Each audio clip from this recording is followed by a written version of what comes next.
এই মামা কি বিক্রি করছেন? এই যে বাদাম আর ভাজা মাখা। বাদাম আর ভাজা মাখা মানে একসাথে মাখাই দিবেন নাকি জি, দুইটা? একসাথে। না, দুটো একসাথে মিক্স করে মাখা। একসাথে মিক্স করবেন? হ্যাঁ, তাহলে খাওয়া tasty যাবে? হবে। জি জি। ভালো না কত লাগলে করে টাকা বিক্রি দিতে করছেন হবে। আপনি? 20 টাকা। 20 টাকা? জি। আচ্ছা মাখান।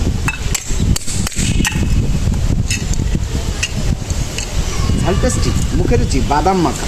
এর নাম বাদাম ভাজা, না খাইলে যায় না বোঝা। আগে খান পরে দাম, ভালো লাগলে টাকা দেবেন, না হলে দিতে হবে। ঝাল পেঁয়াজ টমেটো দিয়ে মাখাই দিন, টেস্টি হবে, খাইয়ে দেবেন।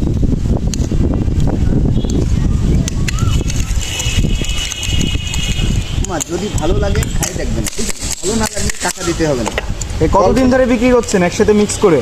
মামা এইটাই মিক্স করে অল্প দিন বেচছি, কারণ খালি বাদাম বেশি। অনেকজনে বলে যে কিছু এর সাথে আর অন্য কিছু রাখলে ভালো হয়, তো দেখলাম যে ভাজা খেয়ে ভালোই হয়। এই আসলে বাদাম আর ভাজা একসাথে খাওয়া কি উচিত হবে মামা? জি, খাই দেখেন, ভালো আচ্ছা লাগে। আবার আপনার এই বাদাম মাখা আপনি আগে খান, তারপরে আমরা খাবো। তাই? না খেলে ভেজাল আছে অবশ্যই। কি ভাই, ভেজাল আছে না এর মধ্যে? অবশ্যই ভেজাল আছে। আগে নিজে খান ভাই। আচ্ছা, ঠিক আছে। ঠিক আছে, খান। কেমন, ভালো? ভাই আপনি একটু খান তো, দেখেন তো ভেজাল আছে কিনা। এটা রিভিউ দেন ভাই। না ঠিক আছে একদম। ঠিক আছে ভাই, ঠিক আছে।